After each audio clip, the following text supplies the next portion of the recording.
Called off my wedding after discovering my fiancé's frugality meant no guests, no reception, and a coupon honeymoon. I'm a 31-year-old woman, and I've been with my fiancé, who's 32, for 3 years now. When I first met him, he'd only been out of a brutal, financially abusive marriage for a couple of years. His ex-wife bled him dry, not just emotionally, but literally financially. She demanded expensive jewelry, then trashed or gave it away in fits of rage. There were designer clothes and shoes, endless Caribbean vacations, and big cars and houses, all on his dime. When it finally ended, she took him for everything that wasn't nailed down in the divorce. But here's the catch: my fiancé is extremely well off. He earns well into the six figures, nearly hit 7, and inherited several millions from his grandfather. His parents also gifted him and his siblings a few million more, so, despite the financial trauma, he's not hurting for cash. He'll never want for anything. Last year, I moved into his home. It's worth a small fortune. I don't pay rent, but I split the bills and buy our food, and I pay for all my clothes and jewelry. My own career is solid, I can support myself. But, honestly, things have gotten worse, and I feel miserable these days. When I first moved in, I was shocked. His house was practically empty, just dusty, hand-me-down furniture and maybe 3 forks total in the kitchen. You wouldn't believe how cold it was. He refused to put on the heating so much that the whole place felt clammy, bordering on moldy. There weren't even curtains. No decorations, nothing cozy, just a cold, empty shell. His ex had taken absolutely everything that wasn't bolted down, and he was too cheap to replace a thing. Picture a $1 million house that looks like no one cares for it.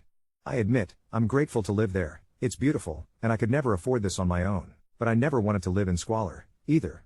Out of sheer necessity, I started buying kitchen supplies, picking up cheap furniture where I could.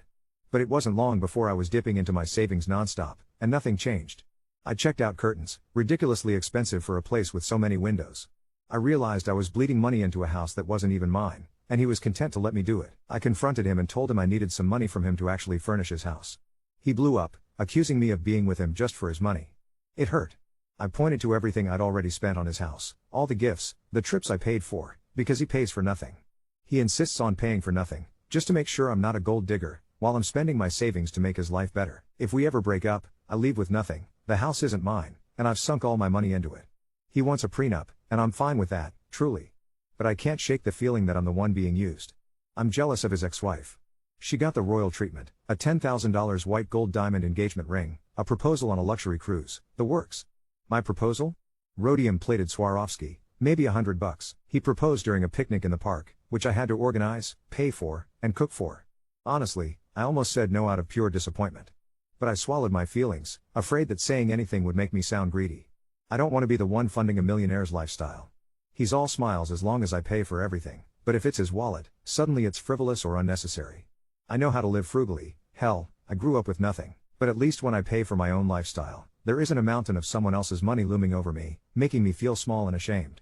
Am I wrong for wanting to call off a wedding over all of this? Because I love him, but I can't help picturing our wedding, cheap and sparse compared to the spectacle he threw for his ex. What about future kids? Will our children only get luxuries if I pay for them? What if I ever become a stay-at-home mom? Will I have to beg him to turn the heating on? Let me add some clarity, because I know some people wonder if I'm being lied to about the abuse. His family and friends each told me stories independently, confirming how awful things were with his ex. She truly was more monstrous than I ever realized, stealing his grandmother's heirloom jewelry after his grandfather died, even while his grandma had Alzheimer's. She lied about being gifted those things. Everyone knew she was hated by grandma. Looking back, I realize I didn't see what's happening to me. In a weird way, he's punishing me for what she did, almost as if he's determined to prove how little he can give and still keep me around. He told me he left the house so empty because he was depressed after his wife stripped it bare, even the curtains were gone. He said he wanted a cozy home again but didn't know where to start.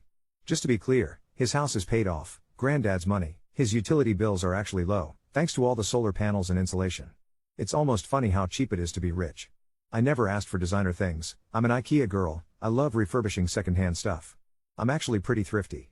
About my jealousy over his ex's lifestyle, a $10,000 ring honestly feels stupid.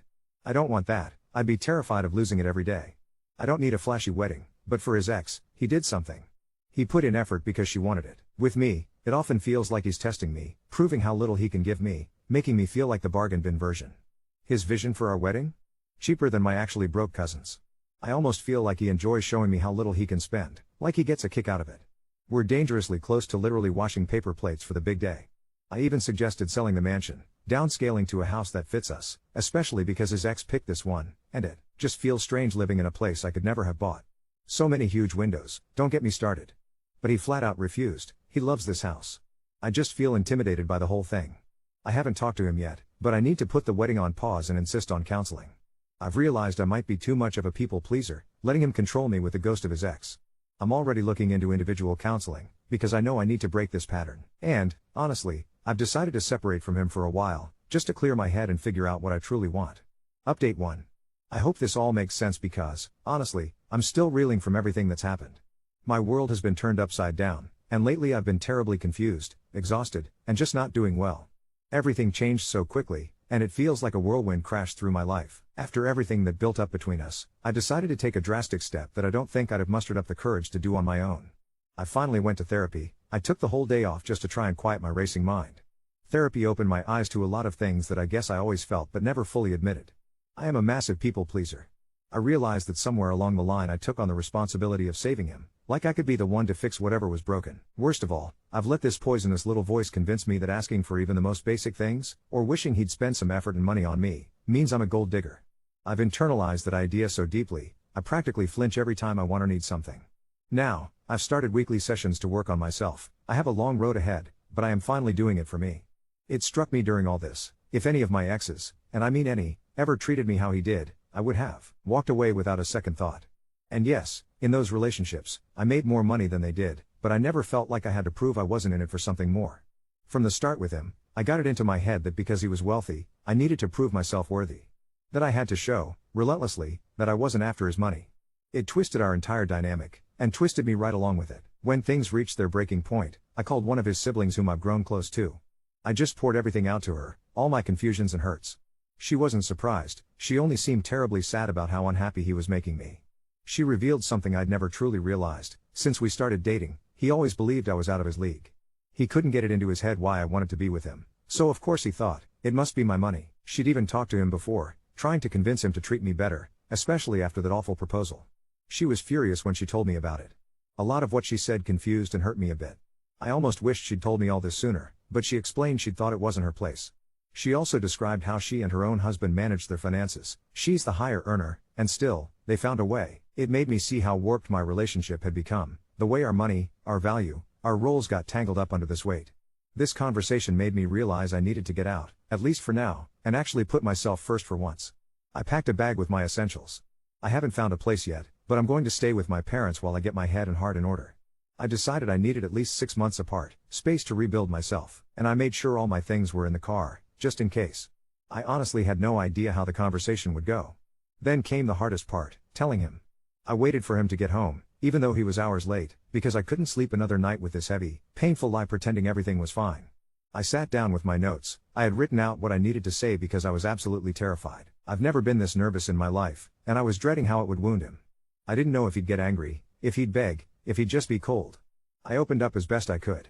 I told him straight that I was moving out and that I wanted to pause our engagement. As soon as I said it, he went very quiet and just sat, like he had vanished inside himself. I told him how much it hurt when he called me a gold digger, that I was completely done walking on eggshells, done feeling guilty for wanting the bare minimum. I told him I was deeply unhappy and felt totally neglected. I explained that after 3 years of showing up for him, if he still didn't believe I was genuinely here for him, then he'd never believe it. If after all this time, he truly thought it was about the money, then it was never going to change. Still, he just stayed quiet, numb. I dug deeper, told him how the incessant comparisons to his ex were twisted and unfair, how he punished me for her mistakes, and how that was downright abusive. I admitted it. Constantly measuring me against her made me start comparing myself too, thinking maybe she really was worth more. It broke me. The irony burned. He always complained his ex was ungrateful, that nothing he did was enough. Except, with me, he barely did anything at all, and I was supposed to be thankful for the privilege of picking up the bill. I poured out that the truth was he wasn't ready for marriage, nowhere near it. I confided how scary it was to imagine having kids or building a life together under these conditions, how much I feared he wouldn't take care of me, especially if I were a stay-at-home mom. I called him what he needed to hear, abusive, a user. Even as my anger started to take over and my careful script fell apart, I couldn't stop. He barely reacted, his face was a blank mask.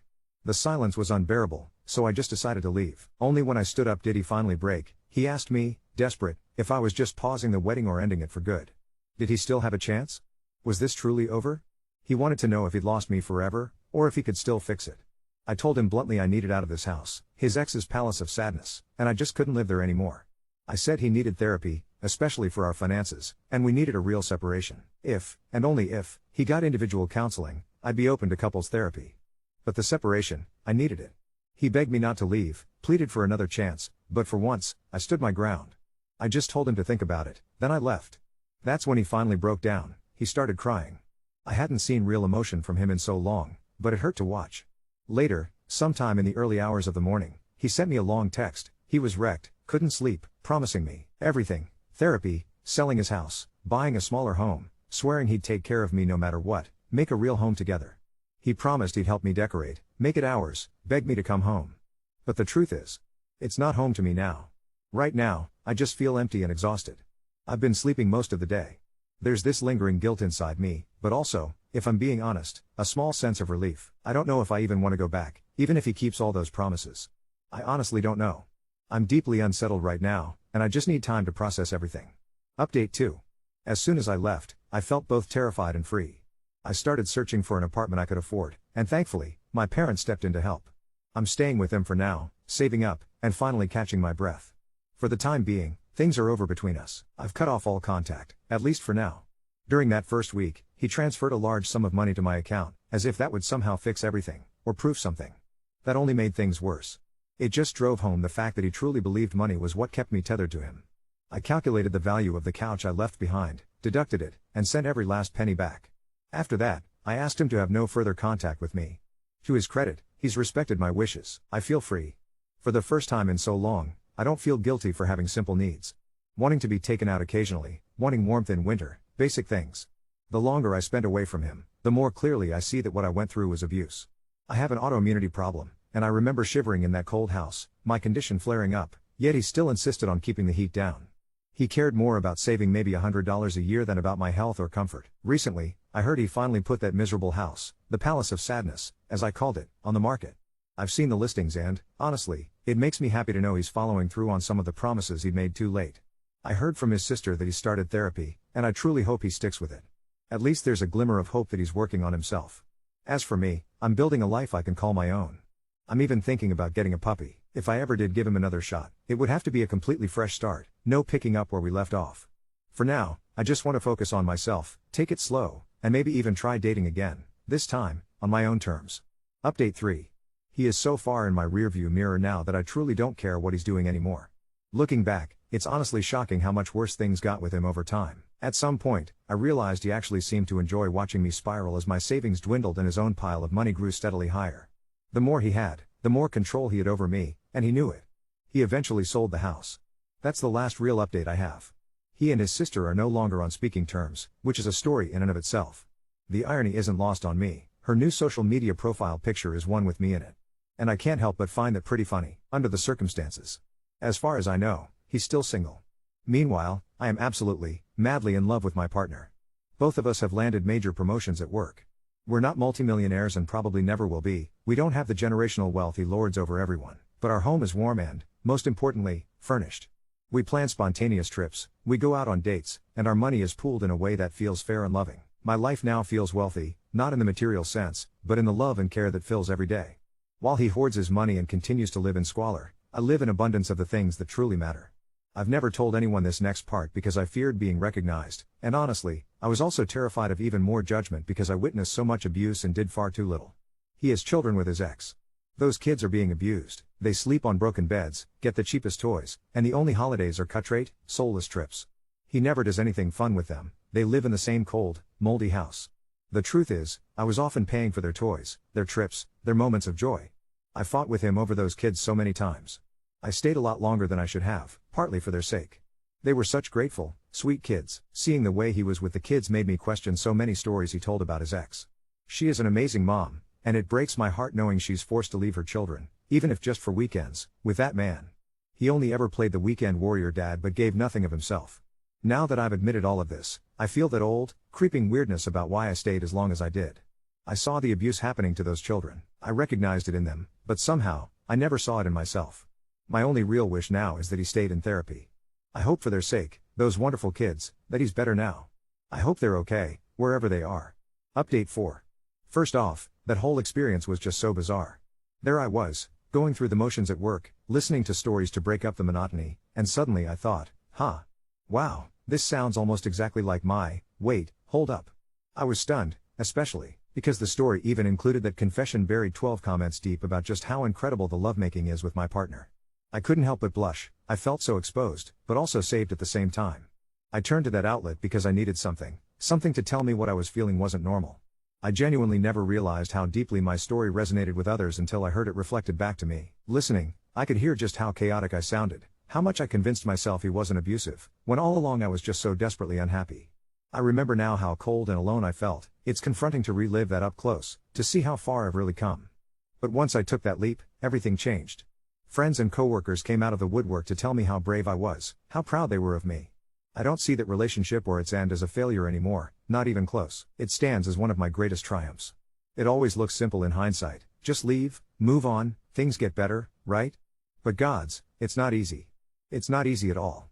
I wish I could reach anyone who finds themselves dreading going home, feeling sad and alone in a relationship where it's always you making the effort. Where you're begging for the barest scrap of respect, the minimum treatment, and nothing changes. Please, do the hard thing, because easy choices, hard life, hard choices, easy life. It's true. Now, me and my partner bought a house together. We are still ridiculously happy. After our very first date, I texted my best friend and said, I am marrying this guy. If he asks me tomorrow, I'm running to the church. This relationship feels like a Spielberg romance, it's that unbelievable. And we're well past those first, dizzying months. This isn't limerence, this is real. Even the puppy, who's no longer a tiny fluffball but a massive, goofy boy, is smitten with my partner. My dog picked his favorite person, and what do you know, it's the same person I did. We both fell head over heels for the same human. I never shared pictures of him before, I worried about being recognized. But that almost seems like a crime now. Maybe it's time to let the world see how happy life looks on this side. Update 5. I honestly thought this chapter of my life was completely closed, but life has a twisted sense of humor. About 2 weeks ago, I was grocery shopping when I ran into his ex-wife. Yes, that ex-wife, the one I'd spent years hearing horror stories about, the supposed monster who bled him dry. I almost didn't recognize her at first. She looked normal. Tired, sure, but just like any other working mom juggling kids and groceries. Her youngest was clinging to her leg while she tried to corral the older one away from the candy aisle. Something about seeing her in that moment, so human, so ordinary, made all those stories he told me feel even more wrong. She recognized me immediately. I braced myself for confrontation, maybe anger, but instead she just looked relieved. You're the one who lived with him after me, right? She asked quietly. When I nodded, she glanced around nervously and said, can we talk? Please. Just for a few minutes? We ended up at a coffee shop nearby while her kids played in the little corner area. What she told me turned my stomach. Those expensive vacations he complained about? She showed me receipts on her phone. She'd paid for most of them with her own inheritance money. The jewelry he claimed she demanded? Wedding gifts from her grandmother that she'd brought into the marriage. When she left, she only took what was legally hers, but he told everyone, including lawyers, that she was stealing from him. The worst part? She never actually got much in the divorce. Most of his wealth was in trusts and investments that were protected. She walked away with barely enough for a deposit on a small apartment and has been struggling as a single mom ever since. Meanwhile, he'd been painting himself as the victim who lost everything. But here's where it gets really twisted. She told me about the kids' weekends with him. Remember how I said they were living in squalor with him? It turns out that wasn't post-divorce depression, that's just who he is. She said even when they were married, he'd make her beg for basic household needs. He'd control every purchase, question every expense, then turn around and tell people she was bleeding him dry when she bought groceries or school supplies for their children. I used to think I was going crazy, she said, tears in her eyes. He'd tell me I was being wasteful and dramatic for wanting heat in winter, then tell his family I was demanding and high maintenance. I started recording our conversations just to remind myself what actually happened. The manipulation was identical to what I'd experienced, but she'd endured it for 7 years and had 2 kids to worry about. She finally left when he started using money to control the children's basic needs, withholding things like winter coats and proper shoes to teach them the value of money. She thanked me for what I'd done for her kids during my time there. Apparently, they still talk about the toys I bought them, the trips I organized. She said it was the only brightness in their lives during those weekends, and she'd always wondered who was behind those small kindnesses. As we were leaving, she hesitated, then said, "There's something else you should know. He's been asking people about you. My lawyer friend mentioned he's been trying to find out where you work, where you live now. I thought you should know, just in case." That conversation shook me more than I expected. Not because I miss him or want him back, but because it confirmed something I'd always suspected deep down: I was never the problem. Neither was she. He's just fundamentally broken in ways that therapy might not even fix. I told my partner about the encounter that night. Instead of being jealous or uncomfortable, he held me and said, I'm glad you got closure, and I'm glad she got to tell someone the truth. That's the difference, right there. A secure person doesn't see their partner's past as a threat, they see it as part of what makes them who they are. The next morning, I decided to change my gym and started varying my routine. I haven't seen any signs that he's actually looking for me, but I'd rather be safe. It's funny, a year ago, the thought of him trying to find me might have given me some twisted hope. Now it just makes me want to protect the peace I've built. My partner and I have been talking about taking the next step, not just living together, but really building something permanent. We looked at rings last weekend, just for fun, but I found myself getting genuinely excited about the idea. With him, marriage feels like a celebration of what we already have, not a trap or a test. Sometimes I wonder if his ex and I will stay in touch. She seemed genuinely relieved to have someone who understood, and honestly, so was I. We both survived something that could have broken us, and we both found our way to better lives. That feels like something worth acknowledging, even if we never speak again. The strangest part of all this? I genuinely hope he gets the help he needs, not for my sake or even for his ex's, but for those kids. They deserve so much better than what they're getting. But that's not my responsibility anymore, and for the first time, I can say that without guilt. Update 6. I never thought I'd be writing another update, but life has a way of throwing curveballs when you least expect them. 3 months have passed since I ran into his ex-wife at the grocery store, and I honestly thought that chapter was permanently closed. I was wrong. My partner and I had just gotten back from a weekend trip to celebrate my birthday. We were exhausted but happy, dragging our luggage up the front steps, when I noticed something that made my blood run cold. There, tucked under our doormat, was a small wrapped box with my name written in handwriting I recognized immediately. My hands were shaking as I unwrapped it. Inside was a vintage compass, not expensive, but clearly chosen with thought. The kind of thing I would have loved years ago, when I was still trying to convince myself that his small gestures meant something. There was no note, but there didn't need to be. I knew exactly who it was from and what it meant. He'd found me.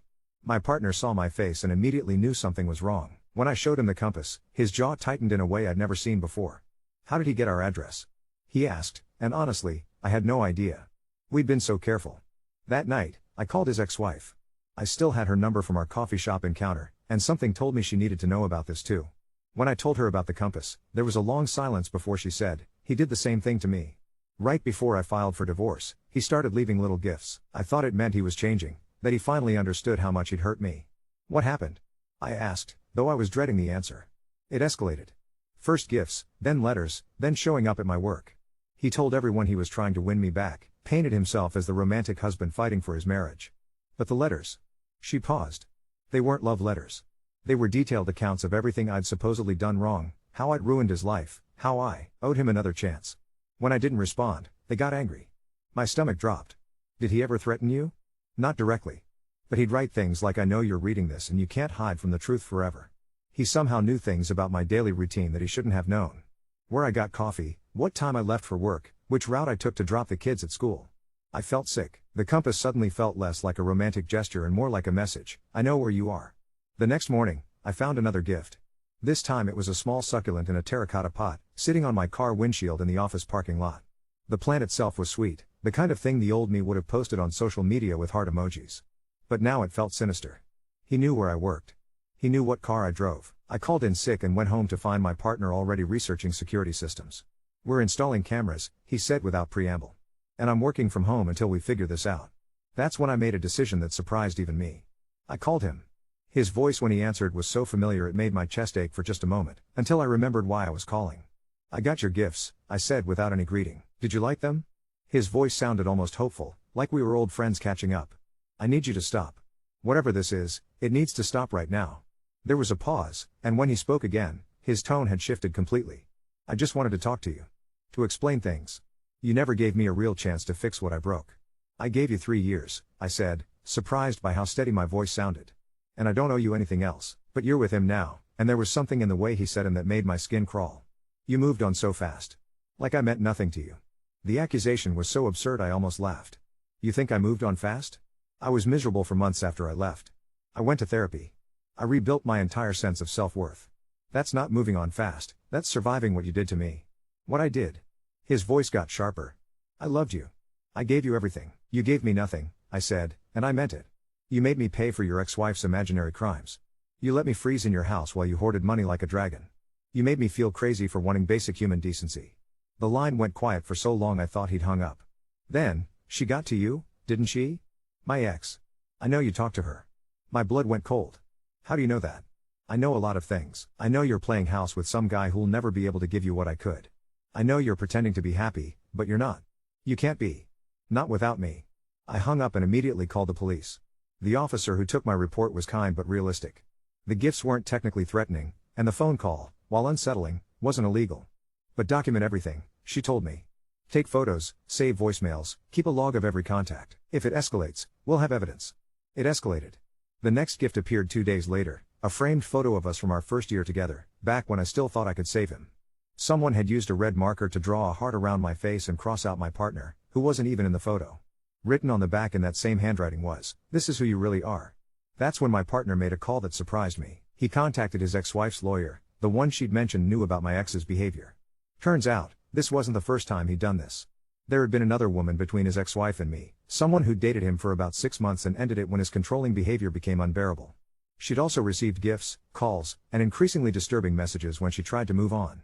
The pattern is always the same, the lawyer told us over the phone. He love bombs them in the beginning, then slowly takes control. When they try to leave, he convinces himself they just need to be reminded of how good things were. It's not romantic, it's possession. Armed with this information and the documentation from his previous behavior, we were able to get a restraining order.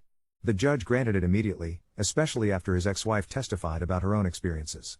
But here's the thing about restraining orders, they're just pieces of paper, they don't actually stop someone who's determined to ignore them.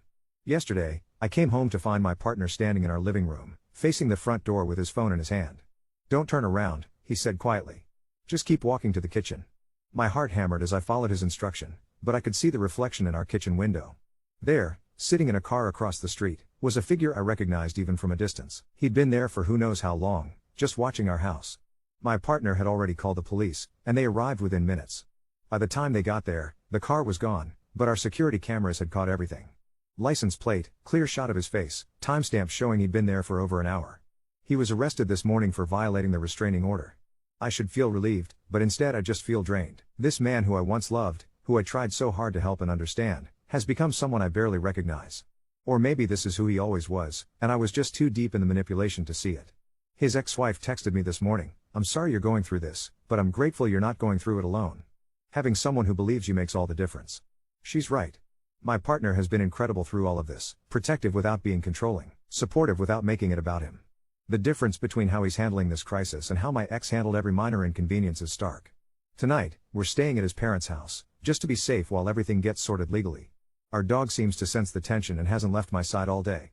As I write this, my partner is making tea and talking quietly with his mom about upgrading our security system, and I'm struck by how normal this feels despite everything. How supported I feel. The compass is sitting in an evidence bag at the police station now, along with the other gifts. I hope that's the last I ever see of any of it. I hope that's the last I ever see of him.